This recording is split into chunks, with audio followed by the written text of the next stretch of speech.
நீங்கள் பார்த்துக் கொண்டிருப்பது உங்கள் விஜய். நீ இங்கிருந்து சென்று விட்டால் நாங்கள் என்ன செய்வோம் பார்வதி? நீ மட்டுமே எங்கள் சிநேகிதி. நீயும் வெகு தூரம் செல்கிறாய். எங்கள் எண்ணம் உன் மனதில் தோன்றாமல் இருக்குமா? எண்ணி பார்த்தால் மிகவும் வேதனையாக இருக்கிறது.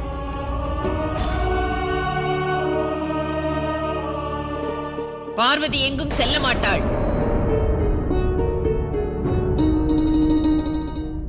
பார்வதி எங்கும் செல்ல போவது இல்லை.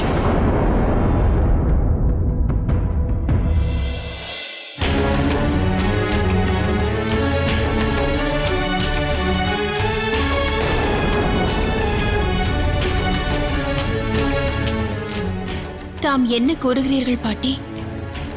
ஈசனுக்கு மாமனார் வீட்டின் விருந்து மிகவும் பிடித்து விட்டதால் அவர் மெய் மறந்து விட்டார். தாயே, தவறாக ஒன்றும் கூறவில்லை. ஆகையினால் பூதகணங்களோடு இங்கிருந்து கைலாயம் செல்லும் எண்ணத்தை தியாகம் செய்து விட்டார். இனி மாப்பிள்ளையான சர்வேஸ்வரன் இங்கு நம்முடன் தான் இருப்பார். கூடாது. ஈசன் இவ்வாறு ஒரு முடிவை எடுத்திருக்க கூடாது. தாயே, இது உண்மைதானா? ஆம் பார்வதி. தேவரிஷி நாரதர் ரிஷிகளோடு வந்து மகாதேவரின் முடிவை எடுத்துரைத்து சென்றார்.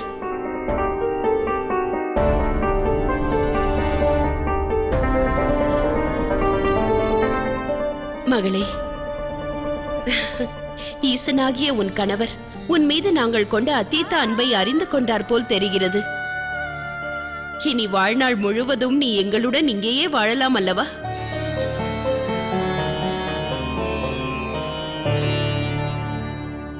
தாயே, நடக்கும் இந்த சடங்கினை பற்றி நான் தவறாக எதுவும் கூறவில்லை.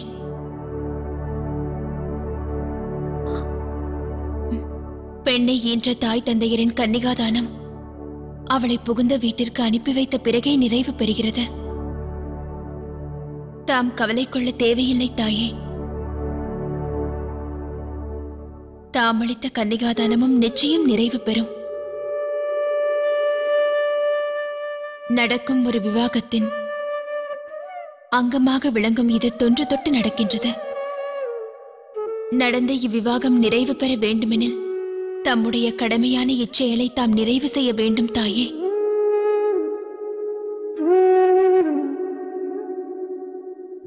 பார்வதி, எவ்வாறு நீ அங்கு ஈசனோடு வாழ்வாய்? நீ வாழ்ந்த வாழ்க்கைக்கும் அவரது வாழ்விற்கும் எவ்வித பொருத்தமும் இல்லை. தாம் என் மீது நம்பிக்கை கொள்ளலாம் பாட்டி. வாழ்வில் எப்படிப்பட்ட போராட்டங்கள் வந்தாலும் நான் அதை பொறுத்து சகித்துக் கொள்வேன்.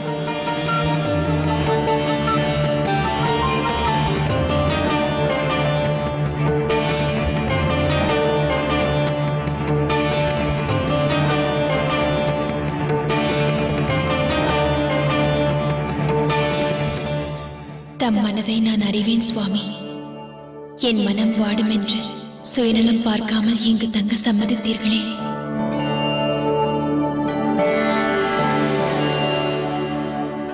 மகாதேவர் பிடிவாதமாக இருந்து அரண்மனையை விட்டு புறப்படாமல் இருந்தால் நாம் வகுத்திருக்கும் திட்டங்கள் அனைத்தும் வீணானதாகிவிடும் அல்லவா?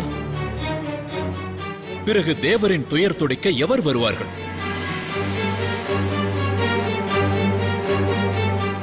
நம்முடைய தேவலோகத்தை விட்டு அனைவரும் விலகி தாரகாசுரனுக்கு பயந்தே வாழ வேண்டுமா? தாரகாசுரனை வதைப்பது எவர்? இச்சங்கடங்களை போக்க தங்களிடம் எத்தீர்வும் இல்லையா?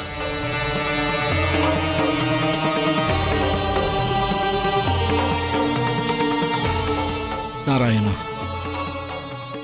இதற்கு முன் எவ்வாறு தாம் எம் சங்கடங்களுக்கு வழிகாட்டினீர்களோ அது போலவே இன்றும் தாம் ஒரு நல்வழி காட்டுவீர்களாக.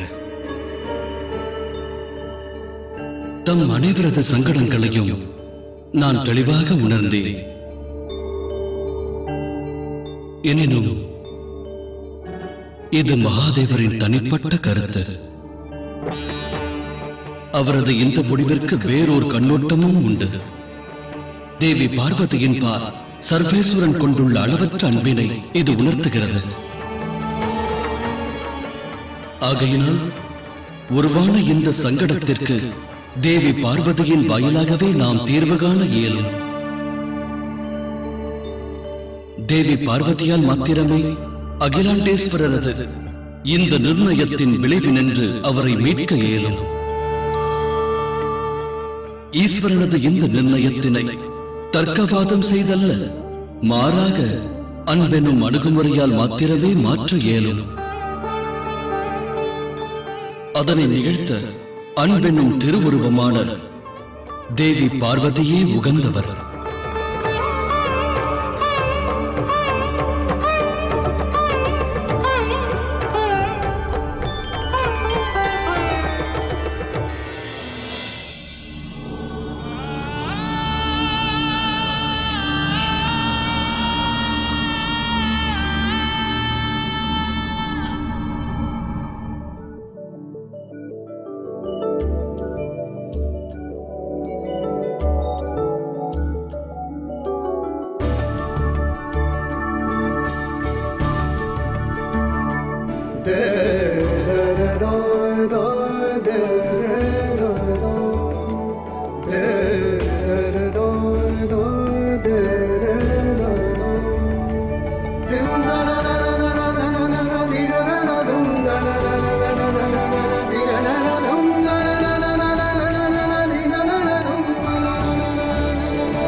ஏன் அவ்வாறு காண்கின்றீர்கள்? என் மீது வெளிப்படுத்தும் உன் அன்பை கண்டு நான் மெய்மறந்திருக்கிறேன்.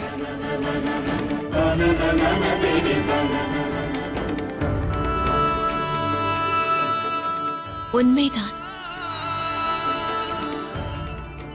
ஆனால் அன்பானது முழுமை பெற வேண்டுமெனில் அகிலத்தின் நியதிகள் எல்லாம் செவ்வனே நடக்க வேண்டும் அல்லவா?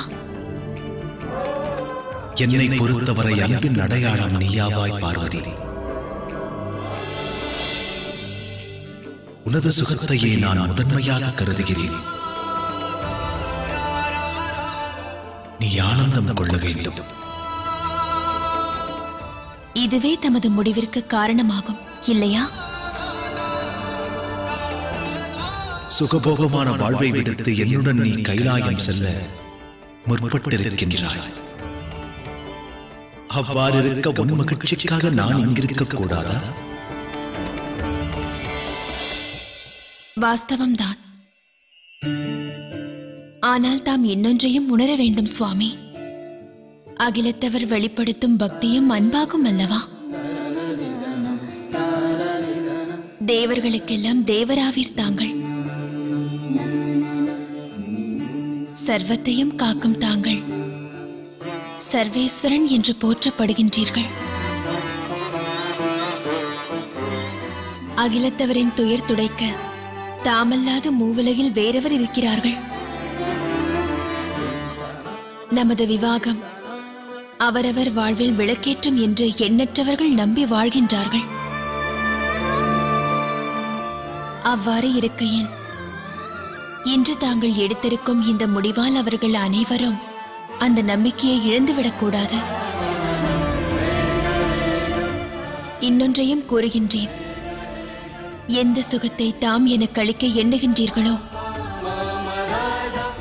அச்செயல் என்னை பெற்றவர்களுக்கு வேதனை அளிக்க வல்லது.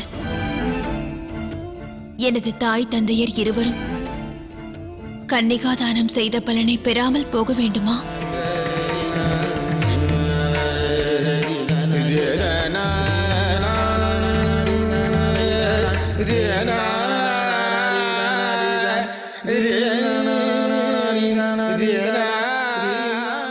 நீ என்ன கூறுகிறாய் பார்வதி? அவ்வாறு நடைபெறக்கூடாது. உன் நலன் எண்ணியே இம்முடிவை எடுத்தேன். இது போன்ற ஒரு எண்ணம் என் மனதில் இல்லை.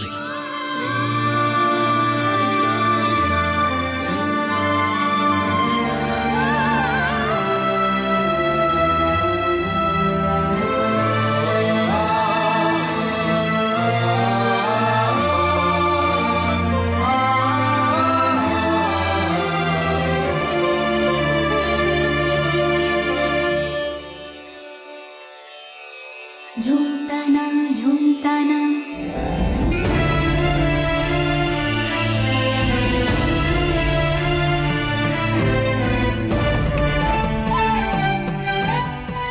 ஒரு ஸ்திரீயின் வாழ்வானது அவளது பெற்றோரின் இல்லத்திலிருந்து தொடங்குகிறது. ஆனால் அவளது வாழ்வின் இறுதி கட்டமானது அவள் கணவனின் இல்லத்தை சேர்ந்தது. அவ்வாறு நிகழ்ந்தாலே வாழ்வு நிறைவு பெறும். ஸ்திரீயானவள் பூரணத்துவம் பெறுவதென்பது கணவரது அரவணைப்பில் அடங்கியுள்ளது. இக்கூற்றில் தம்முடைய பங்கானதும் மிகுந்துள்ளது. தாம் என்னை ஈன்றவரின் இல்லத்தில் வாழ்ந்தான் கணவரது கடமையை செவ்வனே ஆற்ற இயலுமா? இவ்விடத்தில் வாழ்ந்து என் வாழ்வு பூரணத்துவம் பெறாமல் இருக்க செய்வீர்களா? இல்லை பார்வதி, நிச்சயம் மாட்டேன். உன் மனம் வேதனை அடையக்கூடாது என்பதற்காகவே இம்முடிவு எடுத்தேன். உன் வார்த்தைகள் சத்தியமாகும்.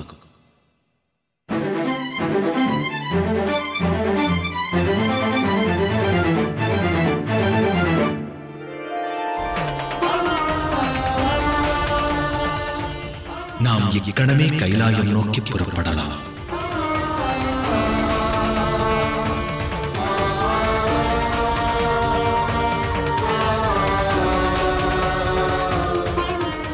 தாம் கருணாமூர்த்தி என்பதை தமது செயல்கள் நிரூபிக்கின்றன.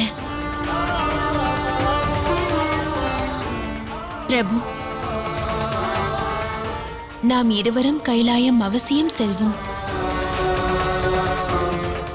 அதற்கு ஒரு சடங்கு நடைபெற வேண்டும். வழி அனுப்புதலுக்கும் ஒரு மரியாதை உள்ளது. தாம் மிகுந்த மரியாதையோடு இவ்விடத்தில் இருந்து என்னை அழைத்து செல்வதற்கு எனது தந்தையிடம் சென்று அனுமதி பெற வேண்டும்.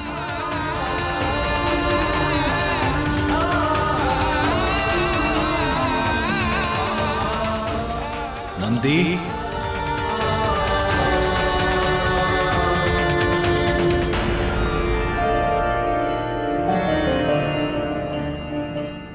அரசர் பர்வதராஜரிடம் சென்று என் மனைவியை நான் கைலாயம் அழைத்துச் செல்வதாக கூறு.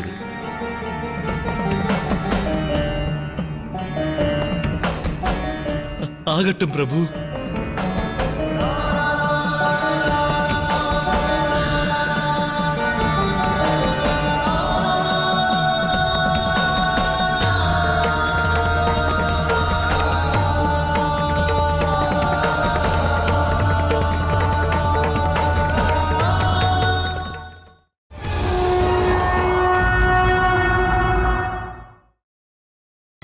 நீங்கள் பார்த்துக் கொண்டிருப்பது உங்கள் விஜய்.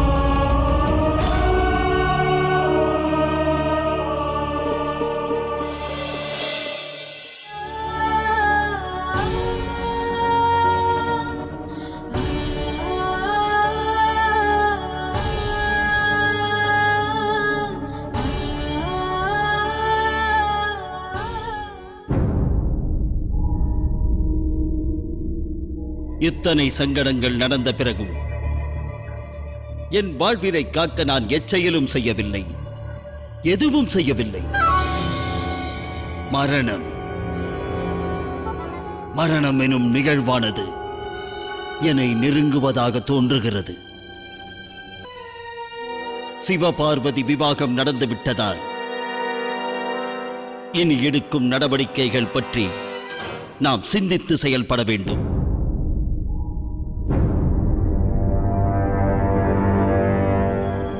குருதேவா, இச்சங்கடத்திற்கோர் தீர்வை தாமே கூறுங்கள். ஏனெனில் தாமல்லவா மகாதேவருக்கு ஒரு வாக்களித்தீர்கள். ஆகையால் தானே அங்கு என்னால் நுழைய இயலவில்லை. உண்மைதான் தாரகாசுரா. மகாதேவருக்கு நான் அளித்த வாக்கானது உண்மைதான். சற்று சிந்தித்துப் பார். அவ்வாக்கினை நான் அளித்தது உன்னுடைய மூர்க்கத்தனத்தால் தான் என்பதை மறந்துவிடாதே. ஒருவேளை அன்று அவ்வாறு வாக்களிக்காமல் இருந்திருந்தால் தாரகாசுரா, அன்றே அக்கணமே உன்னுடைய உடலானது 100 பிண்டங்களாக பிரிக்கப்பட்டிருக்கும். அன்று நீயும் உயிர் பிச்சை வேண்டி மண்டியிட்டு காத்திருந்தாய் அல்லவா? அன்று ஈசனுக்கு நான் அவ்வாறு வாக்களித்ததால் தான் இன்று நீ என் எதிரே நிற்கின்றாய். அசுரர் கரசரே, ஈசனுக்கு குருதேவர் அளித்த வாக்கினால் தாம் பர்வதராஜன் ராஜ்யத்திற்குள் செல்ல தடை ஏற்பட்டது உண்மைதான். ஆனால் அங்கு வேறொருவர் செல்லலாம் அல்லவா அரசே? வேறொருவர் செல்ல இயலுமா? உன் கூற்றை சற்று தெளிவாக கூறு சக்ரியா. யாரது? அங்கு செல்லும் மறுகதையை பெற்றவன் யார்? வேறு யார் அரசே? அவன் தோல்வியே காணாதவன். அவனை எதிர்க்க எவருக்கும் துணிவில்லை. மகாபலசாலி, பராக்கிரமசாலி ஷூம்பன். நிஷூம்பன்.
வெகு நாட்களுக்கு பிறகு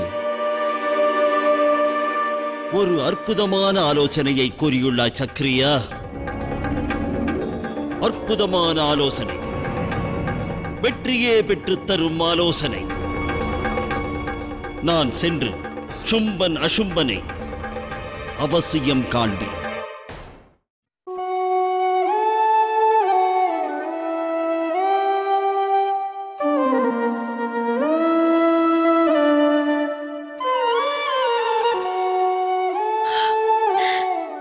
மகளே,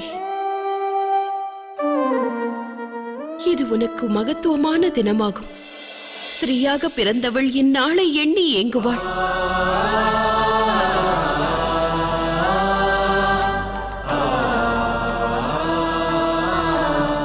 இன்று முதல் நீ ஒரு ஸ்திரீயாகவும் ஒரு நல்ல மனைவியாகவும் வாழ்ந்து கடமையாற்ற வேண்டும். நீ ஆற்றும் அனைத்து பணிகளிலும் அனைத்து கடமைகளிலும் உனது தாய் தந்தையரின் ஆசையானது இருந்து கொண்டிருக்கும்.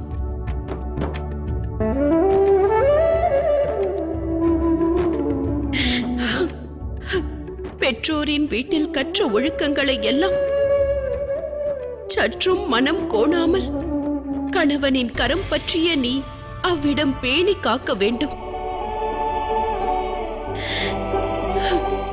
என் மானம் காக்க வேண்டும் மகளே. நற்பெயர் பெறுவாயாக.